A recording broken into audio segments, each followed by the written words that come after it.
પરમ પૂજ્ય પ્રમુખ સ્વામી મહારાજને આ 85 વર્ષ પૂરા થયા અને આ 86મું વર્ષ ચાલે છે. એમણે 18 વર્ષની ઉંમરે દીક્ષા લીધી. આ 67 વર્ષથી એક ધારી સેવા કરતા આવ્યા છે. નોકરીમાં આપણે જોઈએ જ છીએ, અઠવાડિયે એક રજા હોય છે, કેટલાકને 2 રજા હોય છે. એમાં પાછું હોળી, દિવાળી, બીજી રજાઓ આવે. અહીંયા કોઈ રજા નથી. સામાન્ય રીતે નોકરીમાં 8 કલાક નોકરી કરવાની હોય છે. અહીંયા આગળ કોઈ કલાક નથી. પ્રમુખ સ્વામી મહારાજની સેવાના કલાક ગણે એવરેજ આમ તો લગભગ 14 કલાક થાય. અને 14 કલાકની અંદર પાછું 12 કલાક કામ કરતા હોય, પણ કેટલાય અંદર આમ બધો સમય બગડતો હોય. અહીંયા જરાય સમય ન બગડે એ રીતે ધ્યાન રાખીને આ કરે છે. આ એક એનું બાહ્ય થોડુંક સ્વરૂપ થયું. સહેજ અંદર ઉડા ઉતરો. 86 વર્ષ બરાબર છે, પણ એમને હાર્ટ એટેક આવેલો છે. બાયપાસ સર્જરી કરાવેલી છે. આખું ગોલ બ્લેડર કાઢી નાખ્યું છે. થાપામાંથી ગાંઠ કાઢી છે. બધા દાંત પડી ગયા છે અને ચોકઠા આવ્યા છે. અને ચોકઠા જોઈએ એવા આમ બરાબર બેઠા નથી. બંને આંખના મોતિયાના ઓપરેશન કરાયા છે. વચમાં કેડનો વા હતો, એ મટ્યો, પાછો ઢીંચણનો થયો, એ મટ્યો, પાછો ખભાનો થયો. કોઈકવાર શરદી થાય, કોઈકવાર તાવ આવે, કોઈકવાર ઝાડા થાય, કોઈકવાર ઉલટી થાય. અને આ ઉંમર હોય એટલે અશક્તિ હોય, કોઈવાર ચક્કર આવે, કંઈ ને કંઈ ચાલ્યા જ કરતું હોય છે. એ પરિસ્થિતિની અંદર આજે સ્વામીજી આ કાર્ય કરે છે. કેટલું ઝીણવટથી કાર્ય કરે છે. આ નવસારીનો જ પ્રસંગ છે. દિલ્હીની અંદર આટલો મોટો ઉત્સવ થયો. મોટા રાષ્ટ્રપતિ પધાર્યા, વડાપ્રધાન પધાર્યા, ભારતભરના અને દુનિયાભરના પણ કેટલાક મહાનુભાવો પધાર્યા. ત્યાં આટલી મોટી સંખ્યાની અંદર બધા ત્યાં દર્શને બધા આવે. સ્વામીનું આટલું બધું સન્માન થાય. એ પ્રમુખ સ્વામી મહારાજ દિલ્હીથી પછી કલકત્તા આવ્યા હતા. અને કલકત્તામાં અહીં નવસારીના એક હરિભક્તનો કાગર ત્યાં આવ્યો. હવે એ કાગર કંઈને અક્ષર પર ગડબડીવાળા હતા, એટલે કંઈ વંચાયો નહીં બરાબર. સંતોએ વાંચવાનો પ્રયત્ન કર્યો, પણ સંતોને કંઈ સમજાયું નહીં. આ પરિસ્થિતિમાં માણસ શું કરે કહો? કે બે જવા દો ને, કંઈ નહીં, એને લખન ભાન હોવું જોઈએ ને, કંઈ સારા અક્ષરમાં વંચાયું તો લખવું જોઈએ ને. અને આવું જ્યારે મોટું કાર્ય કરેલું હોય, પછી એકાદ વ્યક્તિ, નાની વ્યક્તિને આવો કાગર આવ્યો હોય, ના ધ્યાન આપે તો શું? પણ પ્રમુખ સ્વામી મહારાજે એવું નથી કર્યું. એક કાગર એ નવસારી મોકલાયો અને એ કોનો કાગર છે એને સંપર્ક કરી અને એની જે કંઈ મુશ્કેલી હતી તે જાણી લો અને લખીને મોકલો. કેટલું ઝીણવટથી કાર્ય કરે છે. હવે આટલા મોટા સમુદાયની અંદર એકાદ વ્યક્તિનું ધ્યાન ના રાખે તો કંઈ એમ કંઈ વાંધો આવી જવાનો છે? કોઈ એની સામે કંઈ ફરિયાદ કરી શકે એમ છે? નોકરી તમે કરતા હો અને તમે કોઈ ના કરો તો તરત તમને એમ કહે કેમ નથી કર્યું? અહીં એવું તો છે નહીં. અને પાછી ભૂલ આપણી નથી, એની ભૂલ છે ને. પણ એવું નથી. જો પોતાના કાર્યની અંદર આટલા વ્યવસ્થિત છે. એક વખત પ્રમુખ સ્વામી મહારાજ આણંદમાં બિરાજમાન હતા. સવારથી પધરામણી શરૂ થઈ. લગભગ 2:30 વાગ્યા સુધી પધરામણી ચાલી. 12 વાગ્યા પછી પધરામણી થાય ને એટલે પછી જનરલી આમ કંટારો શરૂ થાય. એમાં 2:30 વાગે એટલે તો ખલાસ થઈ જાય માણસ. હવે પધરામણી પૂરી થઈ 2:30 વાગે અને જમવા બેઠા. હવે પીરસાઈ ગયું છે, આમ જમવાનું આમ તૈયારી કરે, શ્લોક બોલાઈ ગયો છે, અને એક ભાઈ આવ્યા. એ કહે સ્વામી મારે ઘેર પધરામણી રહી ગઈ. પ્રમુખ સ્વામી મહારાજે કહ્યું કે ભાઈ તમારે ઘેર જઈ આવ્યા, પણ સ્વામી હું નહોતો. તમે નહોતા, પણ તમારી હાજરીથી જે કરવાનું હોય, અમારે પૂજન કરવાનું, આરતી કરવાની, બધી રૂમોમાં ફૂલ પધરાવવાના, એ બધો વિધિ થઈ ગયો છે, પણ સ્વામી હું નહોતો. પેલા રડવા જેવા થઈ ગયા. સ્વામી જમવા બેઠા હતા, ઊભા થઈ ગયા, એને ઘેર પધરામણીમાં ગયા. પાછું એનું ઘર કંઈ બાજુમાં નહોતું, બીજે છેડે હતું. હવે કેટલો ટાઈમ જવામાં થાય, કેટલો ટાઈમ આવવામાં થાય. આમ 2 કિલોમીટર જવું એમ કંઈ વાંધો ના આવે સામાન્ય સંજોગોની અંદર, પણ આવા પ્રસંગે શું થાય કહો? આમાં શરીર કરતાં મનને પીડો ભયંકર છે. એટલે ભાઈ પધરામણી કરેલી છે, ના કરી હોય તો હજુ બરાબર છે. 2:30 વાગ્યા છે, જમવાનો સમય થયો છે, અને પાછી બીજે જ છેડે પધરામણી. જો બાજુમાં હોય તોય કંટાળો આવે. મને કંટાળો આવે છે, હું તમને કહું. મારે ઘણીવાર શું થાય કે સભા પછી હું ઘણીવાર પેલો કંઠી પહેરવાને માટે બેસું છું, તો હું જાહેર કરાવડાવું કે ભાઈ જે નવી કંઠી પહેરનાર હોય બધા આવી જાઓ. 2 વાર જાહેરાત કરાવડાવું, ઘણીવાર 3 વાર જાહેરાત કરાવડાવું. હવે બધા આવી જાય, કારણ કે બધાને સાથે ક્યાં મંત્ર, જુદા જુદા ક્યાં મંત્ર બોલાવવા. પાછું થોડી સમજ આપતો હોઉં છું. હવે સમજ અપાઈ જાય, કંઠી પહેરાઈ જાય, ત્યાં એક જણા આવે કે મને કંઠી પહેરાવો, અને મને કંટાળો ચડે. હું બોલતો નથી, કોઈક વાર બોલાઈ પણ જાય છે. જોયું તો આ સુધારવાનું આવ્યું. અને ત્યાં ખબર પડે માનસિક એ ભીડો વેઠીને આ બધા કાર્યો કરે છે. હવે આ બધા કાર્યો છે, અને આવી રીતે થાય છે. જો આપણે શું થાય, જો વડાપ્રધાન આવવાના હોય, કલેક્ટર આવવાના હોય, ગવર્નર આવવાના હોય, મુખ્યમંત્રી આવવાના હોય, તો બધા એલર્ટ થઈ જાય. પણ નાના માણસમાં એમાં આપણે ઉત્સાહ નથી રહેતો. એમને એવું નથી. નાના માણસનું પણ એટલું જ ધ્યાન રાખે છે.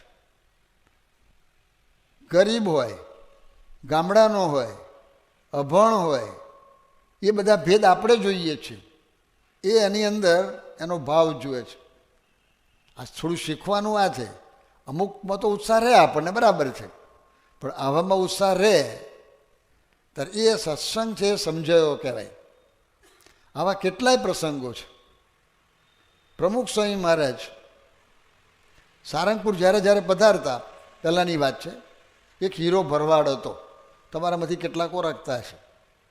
હવે તદ્દન સામાન્ય માણસ, આમ બહારની રીતે જુઓ તો, કારણ કે એક ચોપડી ભણેલો નહીં, એને સહી કરતા ના આવડે, પણ શાસ્ત્રી મહારાજના વખતથી ગૌશાળામાં સેવા કરે. પણ બીજું કોઈ આમ કંઈ ખાસ દેખાય નહીં. પણ માણસ કેવો ખબર છે? મમતાવાળો, મંદિરને પોતાનું માને નહીં. ગુણાતીતાન સ્વામી કેટલાક ધણી જેવા હોય, તો એ ધણી જેવો માણસ.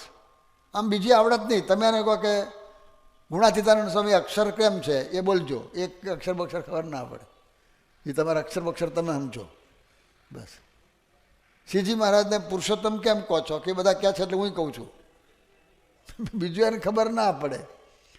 એને કોઈ બીજી આપણે જે બધું કરીએ જ છીએ એ બધું ક્યાં એને ખબર ના પડે.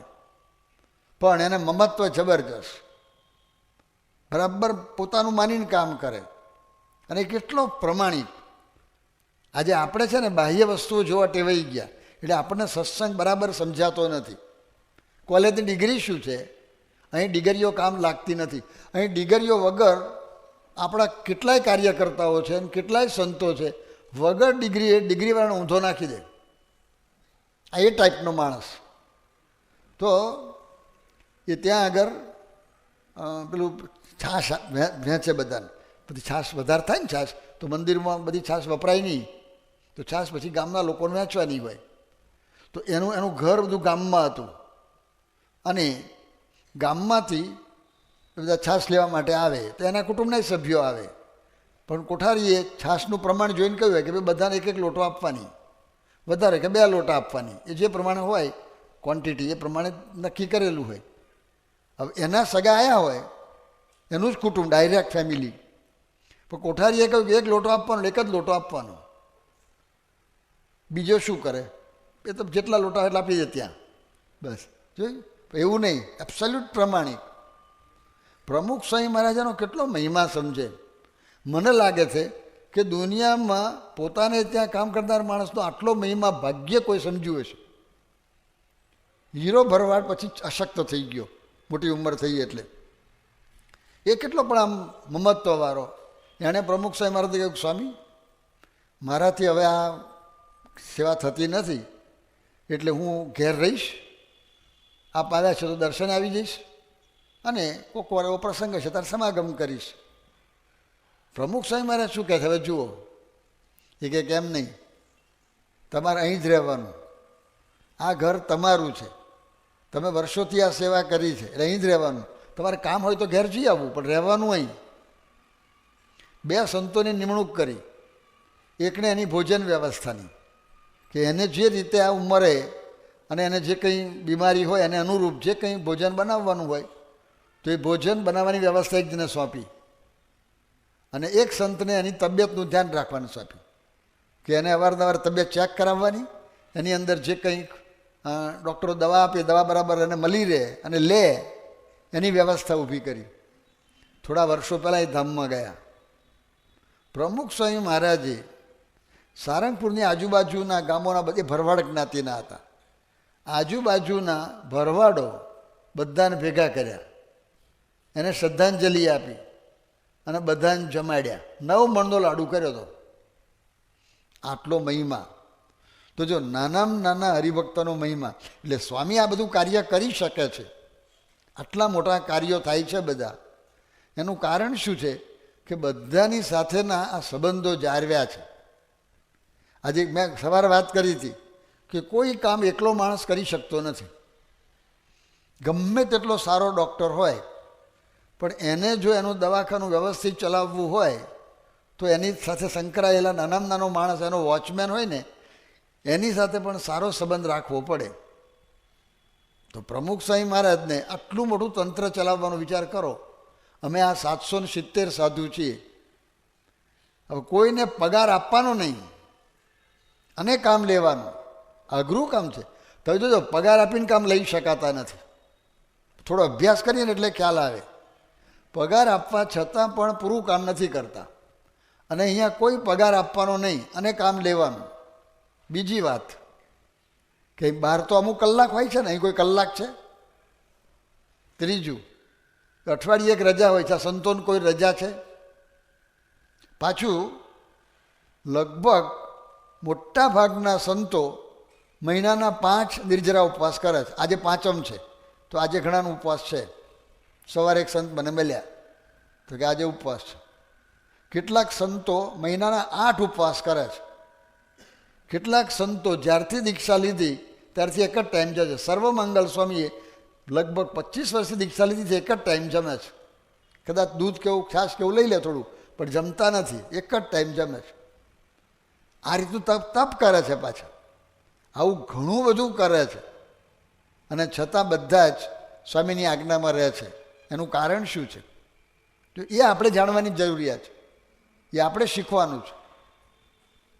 એમાંથી આપણે શીખીશું તો તમે તમારું પેલું ઘર ચલાવવાનું છે ને એ તમને આવડશે. આજે આપણને ઘર ચલાવવા નથી આવડતું. લે, પ્રમુખ સ્વામી મહારાજ એકવાર જમતા હતા અને કંઈક દાળમાં મીઠું વધારે હતું. દાળમાં મીઠું તો વધારે તો ફાવે જ નહીં. ઓછું હોય તો વાંધો ના આવે, નંખાય, પણ વધારે હોય તો કંટાળો જ ચડે કે નીકળે નહીં મહીથી. એટલે તરત બોલી જવાય ને કે મીઠું વધારે નાખ્યું. પ્રમુખ સ્વામી મહારાજ બોલ્યા જ નથી. જોઈ લો. પછી સંતો જમવા બેઠા ને ત્યારે મીઠું વધારે જોયું, અનુભવ્યું. એટલે સંતોએ સ્વામીને કહ્યું, સ્વામી તમે કંઈ બોલ્યા નહીં? કે હું બોલું પણ મારા બોલ્યા વગર તમને ખબર તો પડવાની જ છે ને, તો શું કરો બોલું? જો હ્યુમન રિલેશન્સ મેનેજમેન્ટ એવું કહે છે, બધા જ મેનેજમેન્ટના એક્સપર્ટ એવું કહે છે કે 90% of the business depends on human relations.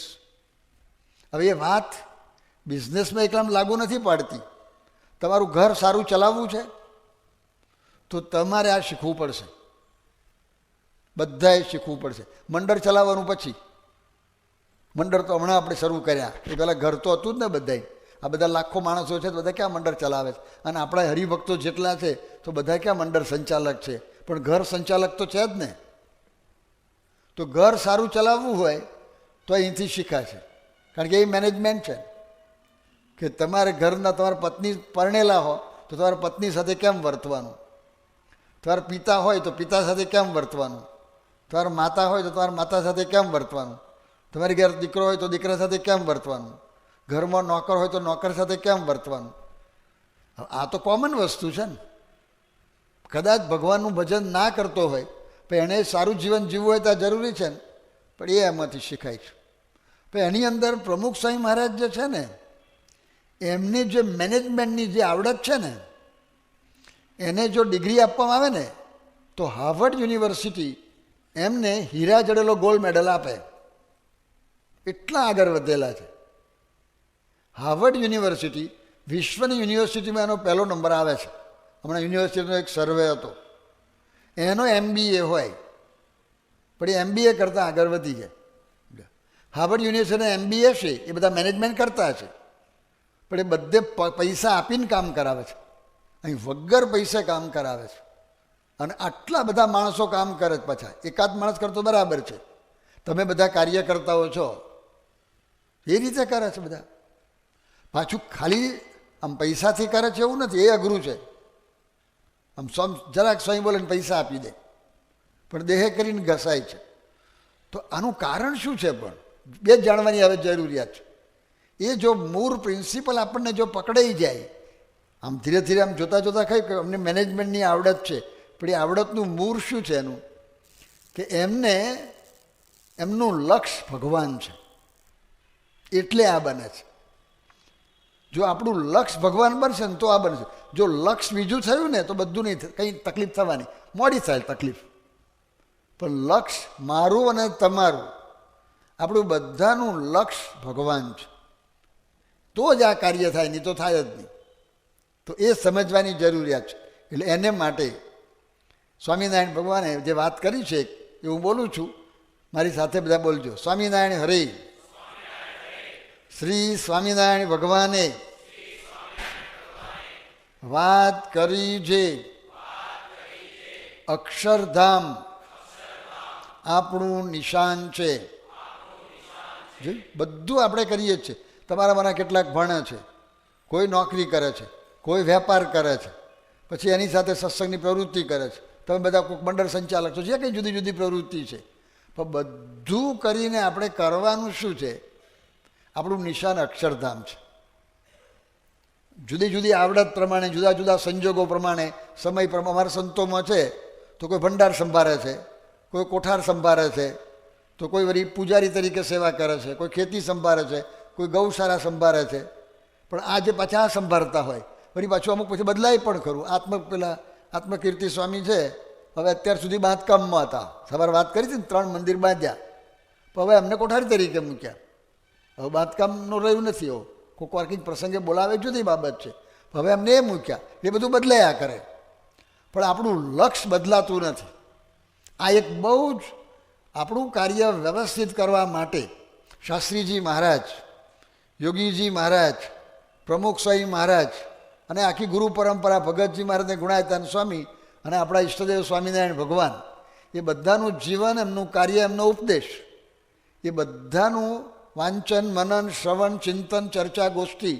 પણ એ બધામાંથી એક વાત આપણે પહેલી કઈ દ્રઢ કરવાની છે? આપણું લક્ષ્ય બરાબર દ્રઢ કરવાનું, અને એ દ્રઢ કરાવવાનું. જોયું? ધારો કે તમારામાંથી કોઈ, મને ખબર નથી બાલ મંડળ ચલાવતા, બાલ મંડળ કાર્યકર્તાઓ તો બીજા છે, પણ તમારા ઘરમાં બાળકો હશે.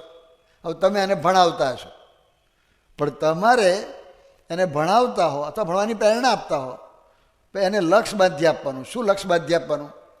લર્ન ટુ સર્વ BAPS. આ લક્ષ્ય તો તરત એને ભણવામાં ફેર પડી જશે. તમે બધા કેટલાક કમાતા હશો, અર્ન ટુ સર્વ BAPS. જે કંઈ કરતા હો, તો બધાનું આપણું લક્ષ્ય આ છે, તો અક્ષરધામમાં જવાય. અક્ષરધામ જે જવાનું, અક્ષરધામ જે મેળવવાનું, તો આપણું મુખ્ય લક્ષ્ય આ હોવું જોઈએ. અત્યારે સામાન્ય શું લક્ષ્ય ચાલતું હોય છે? વિદ્યાર્થી ભણતો હોય તો કે હું પૈસા કમાઈશ. પૈસા કમાવા એ ખોટું નથી, પણ એને વિચારે ના આવે પછી એ પૈસામાંથી બંગલો બાંધીશ, સારા કપડાં પહેરીશ, સારા જોડા પહેરીશ, સારા દાગીના પહેરીશ, આવું સારું સારું જમીશ, સારો પલંગ બનાવીશ, આ બધા વિચારો ચાલે છે. એ વિચારો બદલી જશે.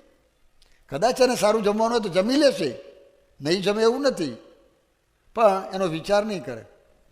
કોઈક વગર ના મળ્યું તો એનો વિચાર નહીં થાય એને. અને જો એવા વિચારમાં પડી ગયો તો એને મન પાછું પડી જાય, ઢીલો પડી જાય. એક જ વિચાર, ખાવાનો વિચાર કરવાનો. કેટલો ખાવાનો વિચાર કરવાનો? કે આમ પેટ્રોલ નાખવા પૂરતો, પણ જાત જાતના વિચાર નહીં કરવા પોતા માટે. ભંડારી હોય ને બીજા માટે વિચાર કરે જુદી બાબત. એવું કપડાનો વિચાર કરવો પડે. આજે શિયાળો છે તો હવે ઠંડી લાગતી હોય તો તમારે વિચાર કરવો પડે, પણ મોજશોખના વિચાર નહીં. જેટલા તમે બધા દુનિયામાં ભૌતિક માર્ગમાં કે આધ્યાત્મિક માર્ગમાં આગળ વધ્યા છે, આ રીતે વધ્યા છે. એક મહાત્મા હતા અને એના જીવનની અંદર એને એક વાત સમજાઈ કે આ દેહે કરીને ભગવાનને પામવાના છે. એના ચિત્ર મગજમાં આવતું ગયું, સ્પષ્ટ ચિત્ર આવતું ગયું. એનું જીવન કેવું બનાવ્યું ખબર છે? 2 જ જોડી કપડાં, સાદું જ, કોઈના કયા વગર. જો અમારે 2 જ જોડી કઈ છે ને, એને કોઈ એવો નિયમ નહોતો આપેલો, પોતાની જાતે જ 2 જ જોડી કપડાં. વધારે રાખે તો એની પેટી રાખવી ને આ રાખવું ને તે રાખવું ને બધું ચિંતા કરવાની બધી, અને ફોકરે માગવાનું બધો પ્રશ્નો બધા આવે. 2 જ જોડી કપડાં, એ પણ સીવવાના નહીં. અમારે છે એવું, જો સાદા આવી ગયા. સાદડી ઉપર સૂવાનું, ઓશીકું રાખવાનું નહીં, ઓછામાં ઓછો સામાન, ઠંડા પાણીએ નાહવાનું, એક જ ટાઈમ ખાવાનું. આ બધું ધીરે ધીરે કરેલું. આ હું જે વર્ણન કરું છું એક દિવસમાં નથી થયું, પણ આ સાધના કરતાં કરતાં ધીરે ધીરે પહોંચતો ગયો આ. અને એક ટાઈમ જે ખાવાનું એ પણ કાચું જ ખાવાનું, બાફવાની માથાકૂટ પણ નહીં. ઘણા બાફેલું જ ખાય છે, એવા માણસો એ છે, પણ આ તો કાચું જ. કંઈક ટામેટાં ખાઈ લે, કંઈક શકરિયું ખાઈ લે, પછી કંઈક કેરું ખાઈ લે, એ કોઈ માથાકૂટ નહીં. પાછું એમાં નિયમ કરેલો, કોઈની પાસે માગવાનું નહીં અને સેવા કરવાની. કોઈ અપેક્ષા નહીં, કોઈની પાસે એક નયા પૈસાની નહીં, એક કશાની અપેક્ષા નહીં. એક ટામેટું કોઈ લાવે એવું નહીં. હવે આવું માણસ કરતો હોય એને બધા આપી જાય, પણ આવું જીવન બનાવેલું. પણ એ વિચાર શામાંથી આવ્યો? એનું લક્ષ્ય આવું બન્યું. ગાંધીજીનું લક્ષ્ય બન્યું. શું લક્ષ્ય બન્યું? મારે ભારતને સ્વતંત્ર કરવું છે, આ એનું લક્ષ્ય બન્યું. તો કેવું જીવન બન્યું? એણે પોતળી પહેરી, અમે તો ધોતિયું પહેરીએ છીએ, એણે પોતળી પહેરી રહી સુધીની. જુઓ તમે, બધું પાટલું બાટલું બધું કાઢી નાખ્યું, માથાકૂટ નહીં. અને ઉપર ગાતરી જોડતા. ક્યાંથી વિચાર આવ્યો એને? એ તો સ્વામિનારાયણ સંપ્રદાયનો વિચાર છે. ભાગ્ય તમને આવું જોવાનું મળશે. સ્વામિનારાયણ સંપ્રદાયમાં થોડો ઘસારો લાગ્યો છે, આપણે તેનાથી ઘસારો. આજે દરજી કાઢી નાખ્યો, તો ગાંધીએ દરજી કાઢી નાખ્યો. પણ એ વિચાર એને શામાંથી આવ્યો? એનું ધ્યેય બંધાયું. શાસ્ત્રી મહારાજને ધ્યેય બંધાયેલું હતું કે મારે અક્ષરને પુરુષોત્તમની નિષ્ઠા યાવતચંદ્ર દિવાકરો પ્રવર્તતી રહે, અને સામાન્યમાં સામાન્ય માણસ, અભણ માણસ, એને પણ સંદેશ પહોંચે એ રીતનું કાર્ય કરવું છે. કે એ માટે શું કરવું? મંદિર બાંધવા. જો ગ્રંથ લખે, ગ્રંથ બધા નહીં વાંચે. જોજો તમે બધા પોતાનો વિચાર કરો. ચોપડીઓ લોકો વાંચતા નથી. આ સત્સંગ શિક્ષણ પરીક્ષામાં કેટલું કરે છે તો નથી વાંચતા. એટલે ગ્રંથ ના વાંચે. બધું જરૂરી છે, તો મંદિર હોય એટલે મંદિરમાં આવે. આ ખાલી હાથે જોડે અને કંઈક જાણે કોણ છે કે અક્ષરને પુરુષોત્તમ, સાથી અક્ષરને પછી, પણ જાણે ખરો એટલો. એટલે મંદિર બાંધવાના. તો એમણે જોયું કે વધારેમાં વધારે જરૂરિયાત એની છે, ભગવાનમાં નિષ્ઠા કરાવવાની છે, અને એને માટે મંદિર બાંધવાના. એ એના હૃદયમાં એવું ધાર્યું, કોઈ સંજોગો એને નડ્યા નથી. જુઓ, પૈસાની મુશ્કેલી, નતા નાણાં, નતા માણા, નતા દાણા અને નતા પાણા, બધી મુશ્કેલી હતી. પણ એને કોઈ દિવસ મુશ્કેલી જણાઈ નથી. આ તો મેં થોડુંક એનું વર્ણન કર્યું આટલા શબ્દોમાં, પણ તમે છૂટક છૂટક પ્રસંગો બધા જુઓ તો મુશ્કેલી સિવાય કશું હતું જ નહીં. સવાર ઉઠે મુશ્કેલી, આમ જરાક થાય ને મુશ્કેલી, પણ કોઈ દિવસ શાસ્ત્રી મહારાજ એમાં નિરાશ થયા નથી. એનું કારણ શું? એનું લક્ષ્ય બહુ દ્રઢ હતું. એક ચિંતકે લખ્યું છે, obstacles R those that you see when your eyes are off the goal. કેટલાક સમજ્યા હશે, કેટલાક નહીં સમજ્યા હોય. વિઘ્ન છે એવું ક્યારે નજરમાં આવે છે? જ્યારે માણસનું મન એના લક્ષ્યમાંથી બહાર નીકળે છે ત્યારે. અબ્રાહમ લિંકનને એનું લક્ષ્ય એટલું ઊંચું હતું તો અબ્રાહમ લિંકન એવું બોલ્યા છે, આઈ ઇન્વાઇટ ડિફિકલ્ટીઝ. એક બીજા ચિંતકે લખ્યું છે, build a wall from stones thrown at you. તમારી સામે પથ્થર નાખવામાં આવે તો તમે વિરોધ તો કરશો જ નહીં, ગણગણશો નહીં, એનો દ્વેષ કરશો નહીં, એની વિરુદ્ધ બોલશો નહીં. એણે જે પથ્થર નાખ્યા છે એના પથ્થરથી રક્ષણ કરવા માટે તમે દિવાલ ઊભી કરો. આ વિચારો, આ શાસ્ત્રી મહારાજના વિચારો હતા. કોઈ દિવસ કોઈનો પ્રતિકાર એ રીતે નથી કર્યો.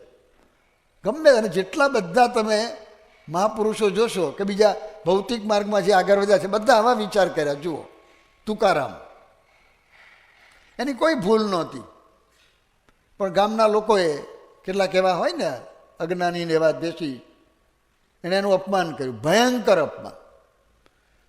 એનું જે અપમાન થયું એવું અપમાન થાય તો માણસ ગાડો થઈ જાય. એક કાં હાર્ટ એટેક આવે અને કાં ખૂન કરી બેસે, કાં આત્મહત્યા કરી બેસે, કશુંક થઈ જાય અને કોઈ રિએક્શન નહીં.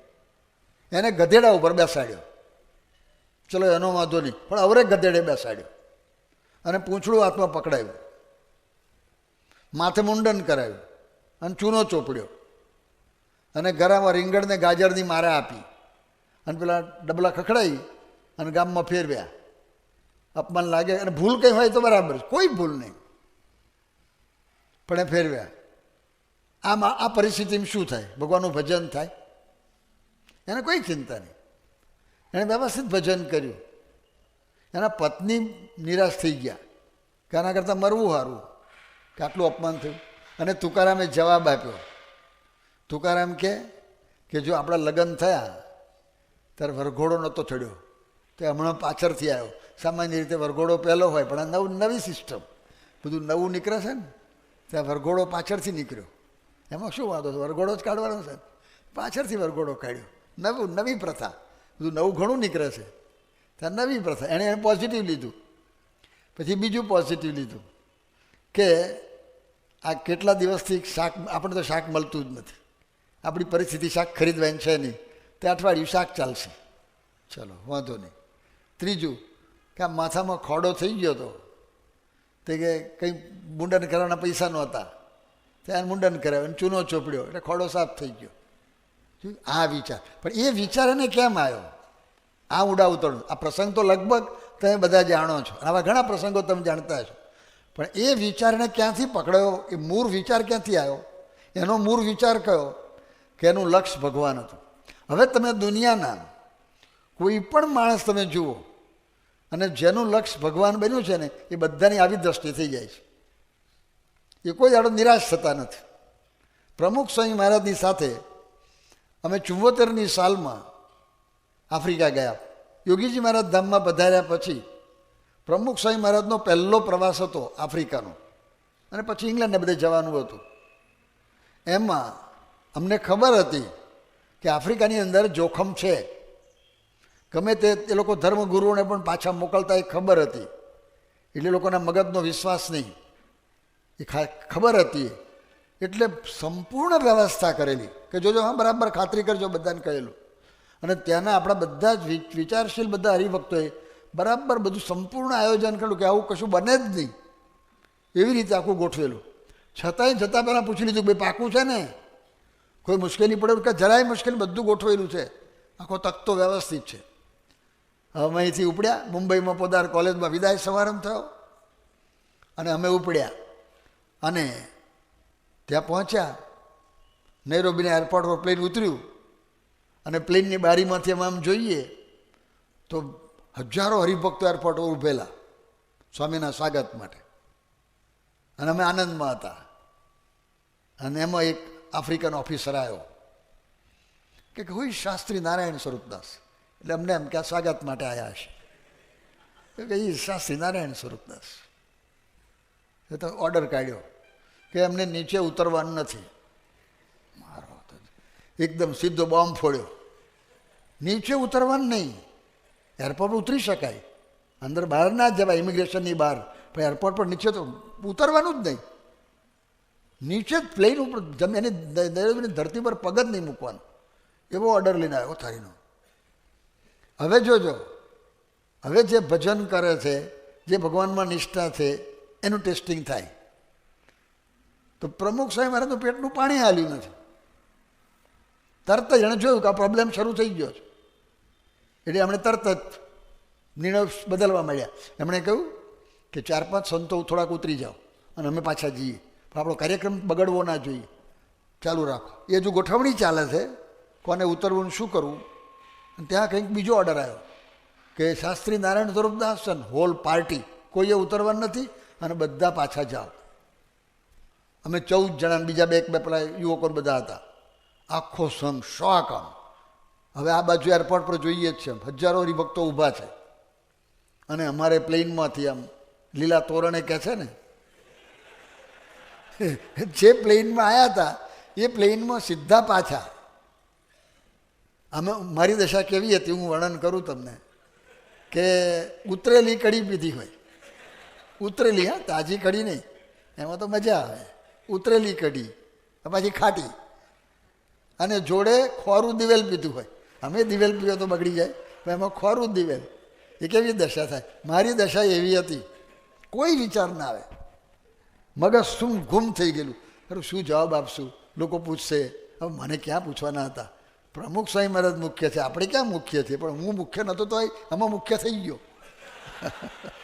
અને હું મુજાયા કરું, કશું કંઈ મજા જ ના આવે. ખાલી બધું જે કંઈ બીજી ક્રિયા ચાલે ને, આરતી કરીએ પણ મિકેનિકલ, પૂજા કરીએ પણ મશીન કરે એવું, કશું કંઈ મજા જ નહીં, કોઈ મળવાનું મન ના થાય. પ્રમુખ સ્વામી મહારાજ આનંદમાં હતા. એની અંદર પછી મુંબઈ આવ્યા અને સવારે હોલમાં પૂજા કરતા હતા. તો એ ખરી ભક્ત આવ્યા, એકદમ આનંદમાં આવી ગયા. હા, પરચો થયો, પરચો થયો. મેં કહું પણ શાનો પરચો થયો? મને કે બીજે સ્વરૂપે દર્શન થાય છે. પ્રમુખ સ્વામી મહારાજના બીજે સ્વરૂપે દર્શન થાય છે. કારણ કે એને ખબર હતી એક સ્વરૂપ તો નૈરોબી ગયું છે, હવે આ બીજું સ્વરૂપ અહીં દર્શન થાય છે. મેં કહ્યું એનું એ જ સ્વરૂપ છે, આ બીજું સ્વરૂપ જ ન હોય, એ સ્વરૂપ પાછું આવ્યું છે.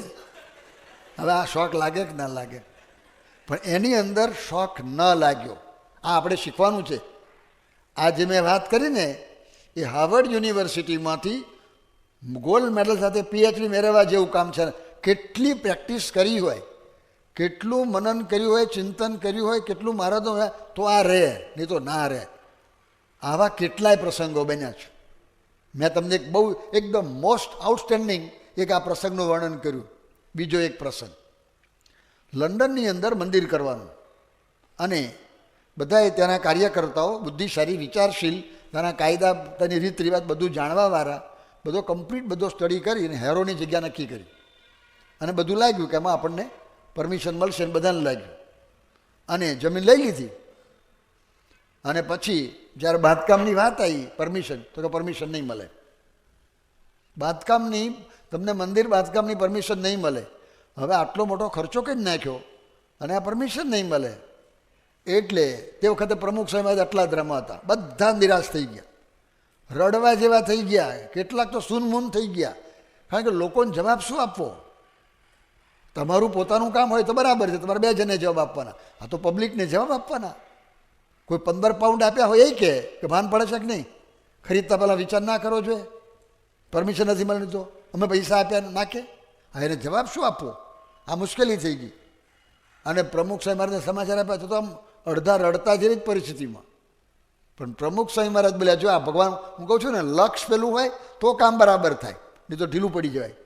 પ્રમુખ સ્વામી મહારાજ કહે કે ભગવાનની ઈચ્છા, કરતા હરતા ભગવાન છે. વાક્ય બે જ છે. વાક્ય તો તમે જાણો છો. તમે કહી શકો મધ્યના 21ના વચનામૃતમાં કહ્યું છે એ મધ્યસ્થનું 21 નંબર કાંઈ કામ લાગતો નથી. આ પ્રેક્ટિકલમાં એ અંદર સમજણ હતી જોયું કે કરતા હરતા ભગવાન કે જે બોલ્યા ને એ જીવનમાંથી બોલ્યા હતા, એ સમજણ કરી હતી. ભગવાન લક્ષ્ય હતું એટલે શબ્દ નીકળ્યો, નહીં તો એ નીકળે નહીં. તો સ્વામી તો પછી વાત કરી ભગવાન નહીં જ છે, આપણે નવો વિચાર કરશું. બસ ભગવાનને પ્રાર્થના કરજો અને સૂઈ ગયા. સવારે ઉઠ્યા ને તો વિવેકસાગર સ્વામી આવ્યા અને પ્રમુખ સ્વામી મહારાજે કહે સ્વામી આજે ઊંઘ આવી? પ્રમુખ સ્વામી મહારાજ કે કેમ એવો પ્રશ્ન પૂછો છો? કે આ પણ લંડનમાં આટલી બધી માથાકૂટ કર્યા પછી આ જમીનની પરમિશન ના મળી, કેટલો ખર્ચો, જમીન મેળવ્યા પછી પરમિશન મેળવવા માટે કેટલો બધો ખર્ચો કરેલો, આખો એક મોટો વકીલ રાખેલો અને કેટલી મોટી ફી આપેલી, એ બધું આખું થયેલું. ના જાણતા ને કશું ને તો હોઈ જાય, પણ જાણે તો હું ગુડી જાય ને કે આટલો બધો ખર્ચો કર્યા પછી આ થયું છે. પ્રમુખ સ્વામી કે મને તો ઊંઘ આવી ગઈ, પણ કેવી રીતે ઊંઘ આવી? કે કરતા હરતા ભગવાન છે. આપણે જે કરવાનું છે આપણે કર્યું છે. હવે ગીતામાં લખ્યું છે કર્મણ્યવાધિકારસ્તુ મા ફલેશું કદાચન, જે ફળ આવે સ્વીકારવાનું, આ તૈયારી કરવાની, આ શીખવાનું છે. આપણે ઢીલા પડીએ જ છે, એમાં પડીએ. જો મંદિરનું કામ કરતા હોય ને તો એમાં સફળતા ના મળે. આ મંદિરનું જ કામ છે ને, સ્વામીને એમાં કશું મેળવવાનું છે? એક પૈસો એમાં ઘર લઈ જવાનો? પણ આ નથી, એ વિચાર જ નથી. તો આ શીખવાનું છે. એટલે આપણું લક્ષ્ય ભગવાન છે. ભગવાનને રાજી કરવા માટે આપણે આવ્યા છે. આ વિચાર અંદર જેટલો અંદર ઉતરશે ને એટલું આપણું મન સ્થિર રહેશે. તો સુખ દુઃખ, માન અપમાન, હાણ વૃદ્ધિ, જય પરાજય, કોઈક વાર ખાવાનું મળે, કોઈક વાર ના મળે, કોઈક વાર મોડું થાય, જાત જાતના બધા પ્રસંગો આવવાના દરેકના જીવનમાં. અને જેટલું મોટું કામ હોય એટલા વધારે આવે, પાછું નાના કામમાં ઓછા આવે. નાનું કામ કરતા હોય, શાકભાજીની દુકાને રોડ ઉપર બેઠો હોય, રેકડીમાં પેલું ફેરવતો હોય, લુગડું પાથરીને બેસતો હોય, એને કેટલું જોખમ. પણ મોટું હીરાનું માર્કેટ લઈને બેઠો હોય લાખો રૂપિયાનું, તો અમે કેટલું જરાક ધ્યાન ના રાખે તો આપણે મોટું કામ છે, આનાથી કોઈ મોટું કામ નથી. એટલે મનની સ્થિરતા જાળવવાની. પણ એ મનની સ્થિરતા જાળવવા માટે પાયાનો સિદ્ધાંત શું છે? કે આપણું લક્ષ્ય ભગવાન છે. જો કોકને દેખાવ કરવા માટે, ઘણીવાર આપણે દેખાવ કરવા માટે કરતા હોય છે, તો આ નહીં ટકે. દેખાવ નહીં થાય એટલે ઢીલા પડી જવાનું. તમે કોઈક સેવા કરી, તમારા જ જેવી સેવા બીજાએ કરી છે, કદાચ તમારા કરતાં ઓછી કરી છે, અને સંતો એના વખાણ કરશે અને તમારા નહીં કરે. આવું બન્યું હશે? નહીં બન્યું, કદાચ બનવાની શક્યતા છે. ભૂલ થઈ જાય છે તે વખત તમને એમ થાય કે સંતોને ભાન પડતું નથી, તરત અંદર વિચાર આવે એ ઢીલા પડી ગયા. જોયું?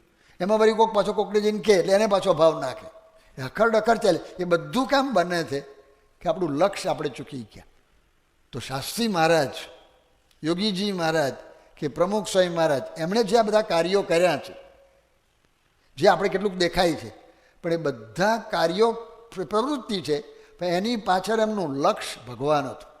પોતાની મહત્તા વધારવા કાંઈ નથી કર્યું, હરીફાઈથી નથી કર્યું, ખાલી પબ્લિસિટી માટે નથી કર્યું. કોઈની પાસે કોઈ એક પ્રશંસાના એક શબ્દની અપેક્ષા નથી. આ રીતે એમણે કર્યું છે. તો એ ભાવ જેટલો આપણે દ્રઢ કરીશું આપણું કાર્ય સરળ થશે. આને માટે એક વાક્ય હું બોલું છું, એ મારી સાથે બધા બોલજો. સ્વામિનારાયણ હરે. મારે કોઈ પણ સંજોગોમાં, કોઈ પણ ભોગે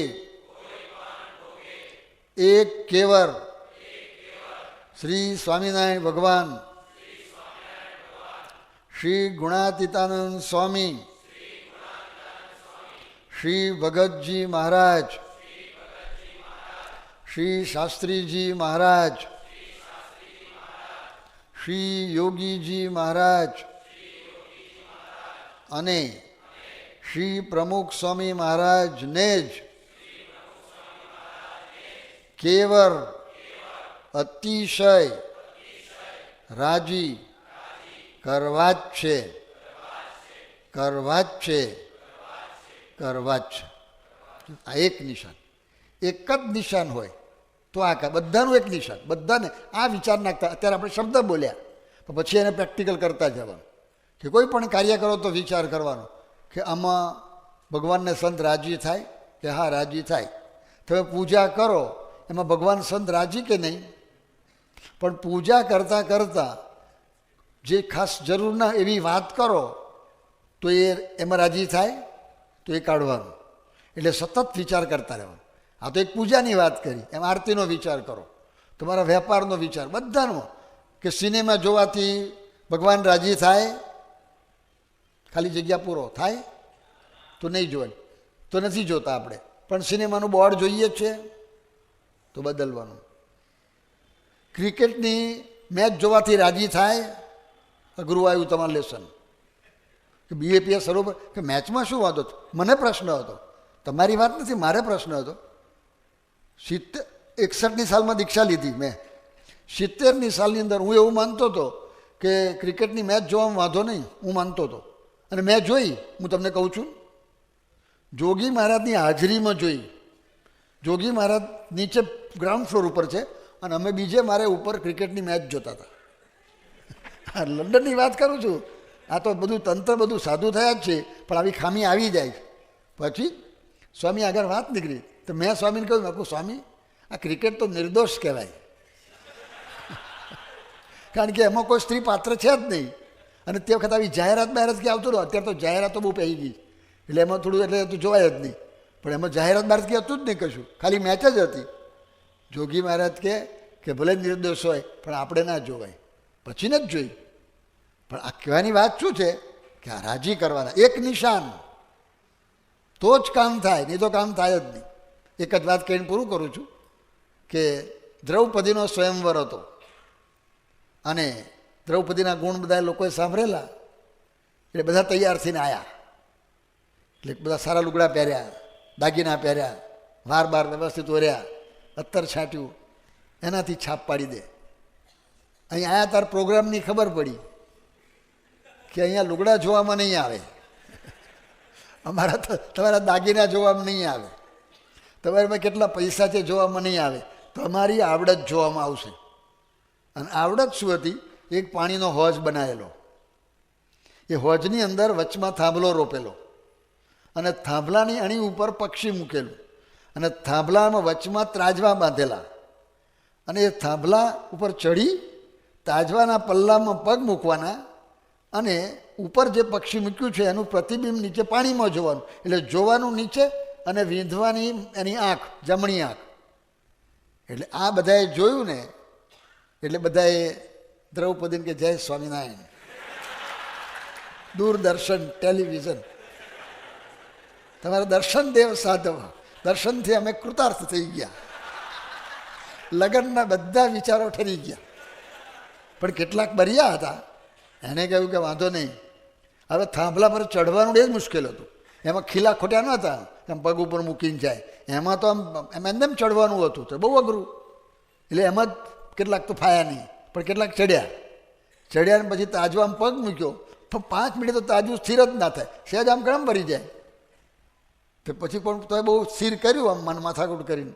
પછી ગુરુજીએ પૂછ્યું, આમ ઉપર બાળતા કે શું દેખાય છે? કે પેલા ટેકરા ઉપર ગાય ફરે છે દેખાય છે. કે હમણાં નીચે ઉતાર, તારે હજુ વધારે પ્રેક્ટિસની જરૂર છે. પછી અર્જુન ચડ્યા અને ફર કરતમ ચડી ગયા.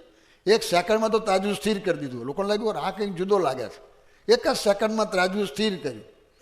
અને પછી એને પૂછ્યું કે હવે શું દેખાય છે? કે પક્ષી દેખાય છે. કે ના ચાલે, પક્ષી વીંધવાનું છે.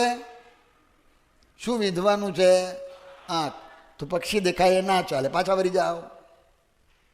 એને બરાબર બેઠું હતું મગજમાં. એટલે પછી પાછો વર્યો કે હવે શું દેખાય છે? કે માથું દેખાય છે. કે ના ચાલે, પાછો વળી જા. કે હવે શું દેખાય છે? કે આંખ.